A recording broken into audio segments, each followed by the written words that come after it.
And now, without further ado, I'll keep the introduction short. I'm happy that we can also include another dimension to the data protection discussion in especially the financial sector, but also regarding hyperscalers, because Dr. Waldemar Grudzien, he's an expert partner at CORE, is with me today, and he'll talk about data protection in the light of third country data transfers, hyperscalers, and DORA. And what's DORA, Waldemar? I'll give you the stage. Thanks for the kind. DORA is simply a wonderful first name, let me say, but also a very huge act. I would say it's even much bigger than the GDPR, and you will see in the future. I hope that you can see my slides now. Okay.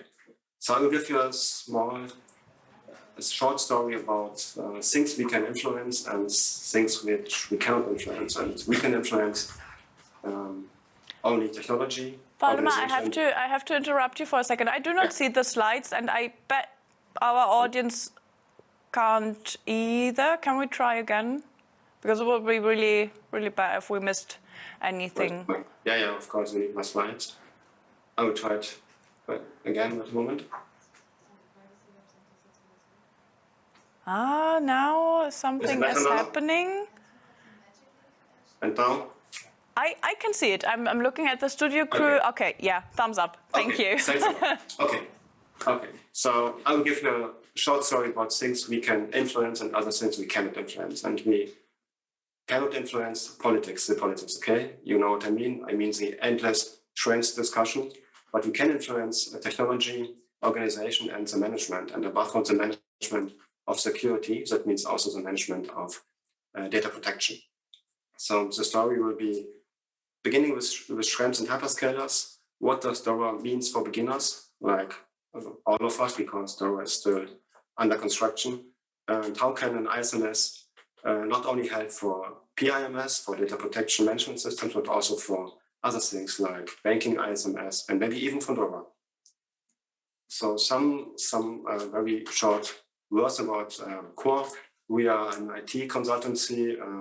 We cannot only, develop the strategy, but we can also build the strategy at the end. That's a real crucial decision difference. And we are headquartered in Berlin, here in Berlin, but we have also offices in Dubai, Zurich, and London.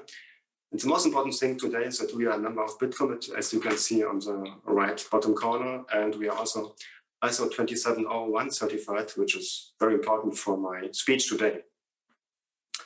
Some words to my person. I'm an expert partner here at CORE, and I'm a specialist and expert for information security, data protection, and also for paragraph 44 KWG, Kreditwesengesetz, German banking law. So there are some audits ongoing in the market driven by the BaFin. So these are my three main topics. In my former time, I'm with CORE since 2016. In my former time, I worked at the Bankenverband, the banking association here, also in Berlin, where I, for example, founded the Ubiquitous, maybe you have heard of this. And in this role, I also was a co-author for some acts, like the German Cybersecurity Act, IT Sicherheitsgesetz, the NIST Directive, the PSD2, the security issues for payments, and the BIT, bankaufsichtliche Anforderungen an die IT von Banken. I was also a founding member of the IT Expert Committee, Fachgremium IT at the BaFin, and I'm an operational ISO and DPO with some clients of us. Okay. Honestly speaking, we have nothing really new in the EU-US privacy debate. We have still difficulties and an uncertain, let me say, ground for the German business. And on the right side, you can see the main three acts, US acts, which are the dispute between the US and Europe, and the discussion, which is very political, maybe only political and too decisive, is being shifted to the business community. That means to you, to the companies. There are still no European alternatives for US hyperscalers on the market, from my point of view. And we have to deal somehow with the sword of Damocles of data protection supervision over the German and European companies. So, and the most important thing of this slide is that you have to convert your data standard clauses by the end of this year, all of your contracts with processors. So you have still 3 months to go only. More important is this slide here, I would say. My main question is if Europe is engaging in fundamental rights of imperialism. It's Grundrechtsimperialismus, which is driven by Europe, from my point of view, on the US at the time. And if we go like we are going for the last more or less 3 years with Schrems 2, where will we find ourselves in 1, 2, or 3 years? Are we still allowed to use US hyperscalers, as on the left side on the slide? And what will happen with our sovereignty of operating European-driven cloud? We have Schrems 2, so we got standard contractual clauses. We have a warning. We have to put a warning against the USA on all our consent management tools. We have additional measures, Zusatzmaßnahmen, and we have to test. We have to audit by our own, by the companies, if the data protection levels are good enough and comparable to the European ones. And I think it's a very political issues which are put on the companies. We have now the EUCS, the European Cybersecurity Certification Scheme on cloud services. It's a new topic. Let me say, we will have a C5, a BSI-driven EUCS. That means I will call it a German-flavored serving sovereign cloud. And on the table is now a French proposal with the SecNum cloud. It's given by the ANSI. It's a French BSI, which from my point of view will shrink even more. A wonderful US hyperscaler cloud, which is very successful on the market, to a more German, French, European sovereign cloud, which is not as fluid as I call it. The fluidity is decreasing. Fluidity means, in my words, how can you succeed on the market with a kind of cloud where you have to choose one of these. And at the end, if we will give up the US cloud, will ban the usage of the US clouds, what can we do then? Do we will have in the next future comparable European-driven clouds, or do we have to shift to a Chinese cloud, for example, with PIPL at the end? So the thing is that we have to cope somehow with the politics, but how to do it? And the other thing on the politics side is, for example, we are trying to get rid of the gas dependency from Russia, and don't let us go to, let me say, hyperscaler dependency on the USA, of course. Yeah. On the market side, if the EU will ban the solutions, the US hyperscalers, it's automatically the European hyperscalers or the European sovereign cloud will get more expensive, but maybe not more competitive or even less competitive because of the price. And think about the retaliation which already happened with the PIPL, with the Chinese GDPR. I think that this will also happen from the US side if we will ban US hyperscalers. And the solution, what could be the solutions? Maybe a European sovereign but also competitive cloud. Or maybe the other side could be that the USA will become GDPR compliant with the American Data Privacy and Protection Act. It's a draft until now, but we will see what will happen in the future. So the playing field is very complex and complicated and very, very politician. Here we come to the thing which I mentioned at the beginning of my short speech. What can we influence? We cannot influence, or nearly no influence, the politics, but we can influence our own technology.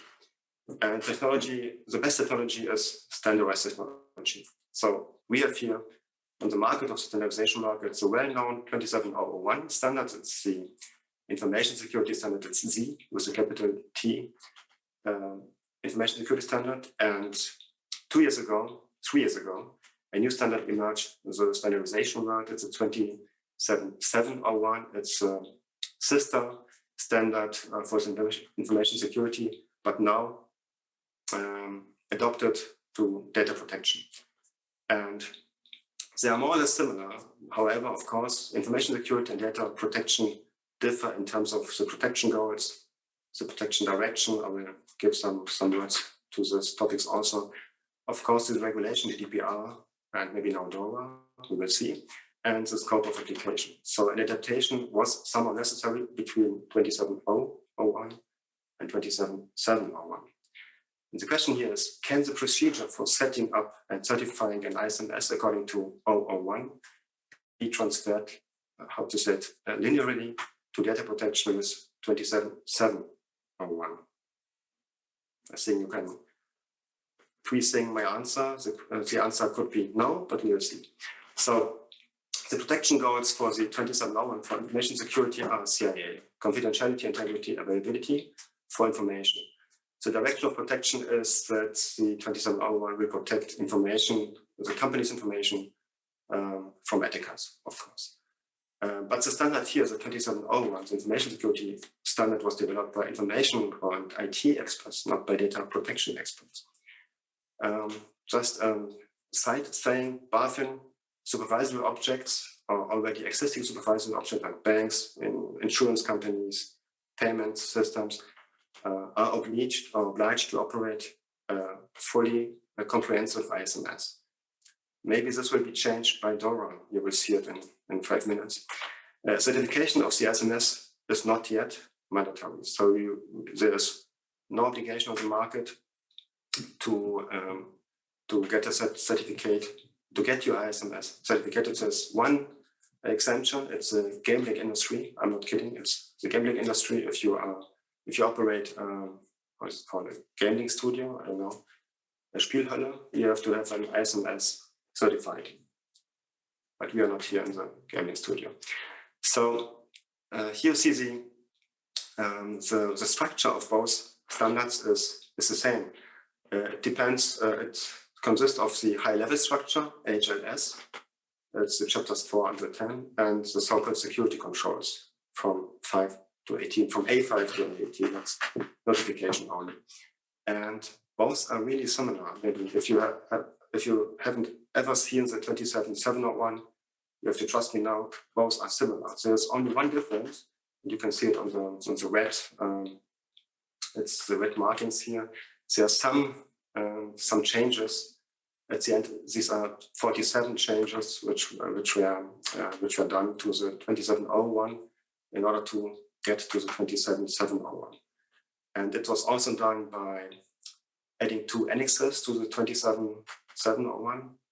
And at the end, the standard creates more problems. 27701 standard, so data privacy standards, creates more problems because you have a duplication of work. Firstly, you have to be certified for 27701. It's a precondition. If you would like to get certified for 27701 in future, it's not possible at time. You have to have a certificate for 27701. So you have to fulfill the whole 27701 things, and then you have to fulfill on the top the whole 27701 things. And this, for me, a duplication of work. It's better, from my point of view, it's better to make your 27701 ISMS and to meet all the GDPR requirements, where are anyway forced to. You have to be GDPR compliant already today. Here's a picture. Once again, a picture for the 2 standards. So on the left, you have the 27701 HLS and security controls, the 2 main parts of the standard. In the middle, you have the 47 changes in order to get to the 27701. And you have 47 changes, 732, and the new annexes. And the 2 annexes are made. I call it that with these 2 annexes, you rescue somehow the GDPR, into the 27701 standards. And the annexes are for controllers and for processors. And you can meet all the requirements which you got with 27701 standard with only 20 information security artifacts and 9 data privacy artifacts. So you do not have to go for 27701. you can stay with 2701 and make these artifacts, and you are anyway forced to be GDPR compliant with the 9 data privacy artifacts. Okay, so a linear transfer of ISO 2701 to data protection is not recommended by me. Instead, the establishment and operation of an ISMS according to 2701, and additionally, the implementation of the GDPR requirements recommended to implement your data privacy management system, your PIMS. And the last question here is, what a data protection supervisory authority wants to see, either the 27701 report, which is completely unknown because you cannot be certified until now, or more the things which they know, which they are used to, like the processing directories, the deletion concept, and your contracts for the third-party providers. So if you go for an ISMS or PIMS, you can do it in 3 levels. That's the main message of this slide here. Start with the minimum requirements based on these 2 standards. Go then to a so-called certifiable management system, not certified, but only certifiable. So build it completely, 100%. And at the end, you can try to get a certification according to 2701, but not according to 27701. It's still not possible. For the last 2 or 3 years, the European accreditation authorities try to find a compromise how 27701 could also be certified. So I will now move to hyperscalers, how hyperscalers can help you in order to get compliant to both IS and data privacy. So going for cloud is no longer a question of if anymore. It's, from my point of view, it's a question of surviving. As you see on the right, 95% of the German companies are using somehow cloud or even cloud hyperscalers. You can see if you go to a cloud provider, to a hyperscaler, they offer you a very extensive services on demand. For example, you can see here Amazon, Microsoft, these are the market shares from 21. With an example of Microsoft Azure, if you go into the Azure Microsoft Cloud, you will get, it is a level from last year. Last year they had 423 tools and in 22, let me say, topics, thematic groups. And you can try to build all these tools by your own. You can go to a hyperscaler. So from my point of view, it's not a question to make it by your own, of course, but to concentrate on your main business and to let the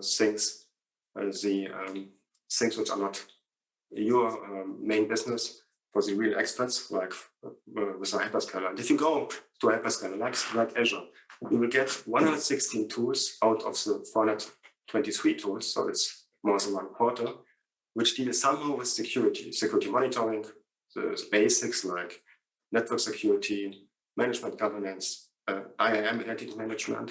So all these tools you will get, not for free, of course, you have to pay for it, if you open a tenant at Azure. And it's still there, it's for on your demand. And if you go more for this, you will even be supported by, in this case, by Azure, to meet all the requirements for your ISMS. If you do so, all the things which could be done automated are done automated at Azure, and this means that you will get 52% of the security requirements given by the ISO standard 27701 done by Azure for you. So you have to care only for 48%, let me say, of the security controls. So this is done automatically if you have your data, your processing of all your data, if you have your business within a hyperscaler. Here you can see that an ISMS will also help you to meet the requirements from the BaFin. So from the existing supervisory objects, as we call them, banks, insurance companies. The example is here, the banks, they buy it, but it's also the same game for kite, byte, and site. And as you see from the bytes consist of 12 chapters. You have only 2, the last one, which are not done by an SMS because it's very bank specific. It's payment service provider management. It's information sharing with the customers and creators, chapter 12. All the other things are created to a large extent or partially covered by the ISO 27001 by EU ISMS. The same will happen with DORA. DORA will expand the supervisory framework to at least 20 types of companies, kinds of companies in the financial sector.